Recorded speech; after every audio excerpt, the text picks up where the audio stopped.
మూడు విషయాలు జాగ్రత్తగా గమనించాలి. నువ్వు ఆరాధించే దేవుడు పరిశుద్ధుడా కాదనే పరిశీలన చేయి. నువ్వు ఎవరి ముందైనా తల వంచావంటే, నమస్కరిస్తున్నావంటే, పూజ చేస్తున్నావంటే, ఆరాధన చేస్తున్నావంటే ఆ వ్యక్తి పరిశుద్ధుడా కాదనేది పరిశీలన చేయి.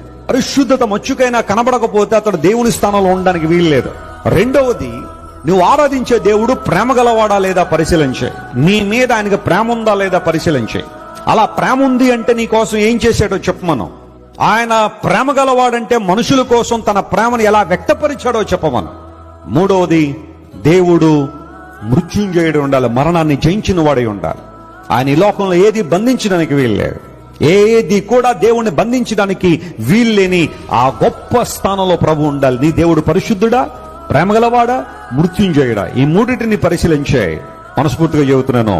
ఆ మూడింటిని పరిశీలనలోకి తీసుకురాగలిగితే నీకు దొరికే ఒకే ఒక సమాధానం ప్రభు అని యేసుక్రీస్తు వారు మాత్రమే. హల్లెలూయా.